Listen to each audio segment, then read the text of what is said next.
भारत अभी तक जिस टेक्नोलॉजी के लिए कई सालों से इजराइल, रूस और अमेरिकन सरकारों के आगे हाथ फैला रहा था, अब फाइनली वो टेक्नोलॉजी न केवल भारतीय प्राइवेट सेक्टर डेवलप कर चुका है, बल्कि इन डेवलप्ड देशों से एक्सपोर्ट मार्केट में भिड़ने के लिए भारत पूरी तैयारी कर चुका है। आपको जान के हैरानी होगी कि भारत में स्वदेशी तौर पर डेवलप्ड एंटी ड्रोन सिस्टम्स अब अफ्रीका के 3 देशों की रक्षा करेंगे। और सबसे बड़ी बात यह है कि इस तरह के एंटी ड्रोन सिस्टम्स को देश की पब्लिक सेक्टर की बजाय प्राइवेट सेक्टर ने डेवलप किया है। इस पूरी डील और भारतीय टेक्नोलॉजी को इंपोर्ट करने वाले देशों के बारे में जानेंगे, लेकिन आगे बढ़ने से पहले चैनल को सब्सक्राइब करके बेल आइकन दबा दीजिए। तो जो भारतीय स्टार्टअप देश में बने इस डिफेंस सिस्टम्स को एक्सपोर्ट करेगी, इस कंपनी को शुरू हुए अभी केवल 6 साल हुए हैं, लेकिन इन 6 सालों में कुल 12 देशों के साथ ये भारतीय फर्म अपने एंटी ड्रोन सिस्टम के एक्सपोर्ट को लेकर बातचीत शुरू कर चुकी है। लेकिन इन 3 अफ्रीकन देश फाइनली इन सिस्टम्स का ऑर्डर दे चुके हैं और इन 3 देशों के नाम है कीनिया, नाइजीरिया और सेशल्स।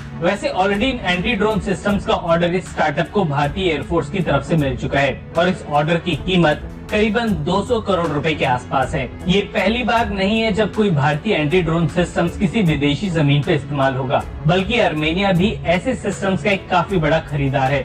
आपको बता दें कि पिछले ही साल आर्मेनिया ने हैदराबाद बेस्ड जेन टेक्नोलॉजीज को $41 मिलियन के एंटी ड्रोन सिस्टम्स का ऑर्डर दिया था और इन सिस्टम्स को टर्की के यूएवीज के खिलाफ उतारा जाना था। हालांकि इसकी जानकारी अभी अवेलेबल नहीं है कि ये डिफेंस सिस्टम्स आर्मेनिया को डिलीवर कर दिए गए हैं या नहीं। वैसे भारत से हथियार खरीदने वाले देशों के अलावा कुछ ऐसे भी देश हैं जो भारत के डिफेंस प्रोडक्ट्स की बुराई करने में सबसे आगे हैं। कुछ न्यूज पोर्टल्स की माने तो अजरबैजान का कहना है कि आर्मेनिया के खिलाफ लड़ाई में अजरबैजान भारतीय हथियारों को चुटकियों में खत्म कर सकता है, क्योंकि इस देश के मुताबिक इनके पास भारतीय हथियारों का पूरा डेटा और टेक्निकल स्पेसिफिकेशंस मौजूद हैं। वैसे वो देश बोल रहे हैं जो खुद टर्की के ड्रोन का इस्तेमाल करता है और कई सारी रिसेंट रिपोर्ट्स के मुताबिक रशिया यूक्रेन युद्ध में टर्किश ड्रोन अब फेल होते हुए दिखाई दे रहे हैं। 2023 वो साल था जब भारत ने डिफेंस एक्सपोर्ट्स के सारे रिकॉर्ड तोड़ दिए थे और ऑलमोस्ट 3000 करोड़ रुपए के डिफेंस इक्विपमेंट्स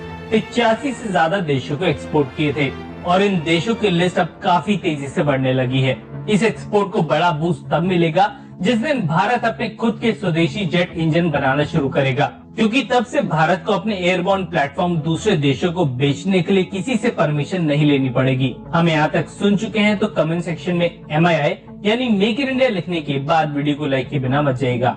धन्यवाद।